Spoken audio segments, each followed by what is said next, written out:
मशरिक़ वस्ता एक बार फिर ऐसी कशीदगी की लपेट में आ गया है जो किसी भी वक्त एक बड़े इलाकाई तसादुम की शक्ल अख्तियार कर सकती है। ईरान की इस्लामी इनकलाबी गार्ड कोर यानी IRGC ने अमेरिका के खिलाफ बड़ा जवाबी ऑपरेशन शुरू करते हुए बहरीन, कुवैत और उर्दन में वाक़े अमरीकी फौजी अड्डों और अहम तंसीबात को ड्रोन्स और बैलिस्टिक मिसाइलों से निशाना बनाने का दावा किया है।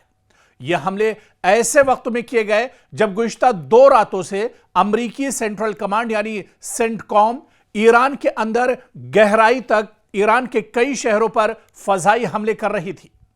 अमरीकी फजाई कार्रवाइयों के बाद ईरान ने ऐलान किया है कि अब जवाब मैदाने जंग में दिया जाएगा। इसी ऐलान के बाद IRGC ने मुतादिद ड्रोन्स और बैलिस्टिक मिसाइल बैक वक्त मुख्तलिफ ममालिक में मौजूद अमरीकी अहदाफ की तरफ दाग दिए हैं। शुरुआती जानकारी के मुताबिक निशाना बनाए गए मकामात में दरअसल ये इलाके शामिल हैं जिनमें बहरीन में अमरीकी बहरिया का 5th फ्लीट हेडक्वार्टर तबाह हुआ है। कुवैत में अमरीकी फजाई और जमीनी फौजी अड्डों को निशाना ईरान ने बनाया है। इसी तरह से उर्दन में अमरीकी फौज की जो तंसीबात हैं, इंफ्रास्ट्रक्चर है, उसको ईरान ने तबाह बर्बाद किया है और इन हमलों में अमरीका को बड़ा नुकसान उठाना पड़ा है। खित्ते में अमरीकी फौज को अगरचे हाई अलर्ट पर रखा गया है, लेकिन डर और खौफ का माहौल यह है कि अमरीकी फौजी जेर जमीन पनाह लिए हुए हैं। और इधर ईरान का मौकफ है कि अमेरिका ने मुसलसल फजाई हमलों के जरिए उसकी खुद मुख्तारी की खिलाफ वर्जी की है, फौजी तंसीबात और अहम इंफ्रास्ट्रक्चर को निशाना बनाया है, जिसके जवाब में ईरान ने अपने दिफा का हक इस्तेमाल किया है। इधर बैलिस्टिक मिसाइल इंतहाई तेज रफ्तार होने के साथ साथ चंद मिनटों में अपने हदफ तक पहुंच सकते हैं, जबकि ड्रोन्स बहुत कम बुलंदी पर परवाज करते हुए फजाई दिफाई निजाम को चकमा देने की सलाहियत रखते हैं। इसी वजह से ईरान बैलिस्टिक मिसाइल और लेटेस्ट ड्रोन का इन हमलों में इस्तेमाल कर रहा है। आप देखिए कि दोनों का बैक वक्त इस्तेमाल किसी भी दिफाई निजाम के लिए बहुत बड़ा चैलेंज बन जाता है।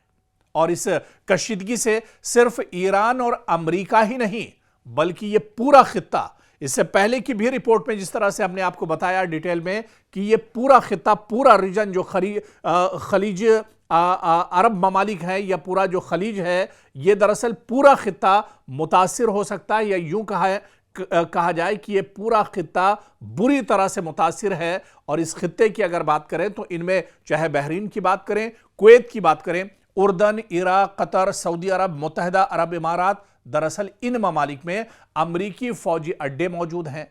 अमरीका के कई एयरबेस यहां पर मौजूद हैं। बड़ी तादाद में अमरीकी फौजी यहां पर हैं। इसलिए किसी भी नई कार्रवाई के असरात पूरे खलीजी खित्ते तक दरअसल फैल सकते हैं। और जानकारों के मुताबिक अगर अमेरिका ईरान के इन हमलों का भरपूर जवाब देता है और ईरान मजीद जवाबी कार्रवाइयां करता है तो सूरत हाल एक महदूद फौजी तनाज़े से निकलकर वसी इलाकाई जंग में तब्दील हो सकती है, जो अब एक तरह से नुमाया भी हो रही है। और इसमें अमेरिका के इत्तेहादी, अमेरिका के जो अलायंस हैं और ईरान के हिमायत याफ्ता मुसल्लह गिरोह भी एक तरह से शामिल हो सकते हैं।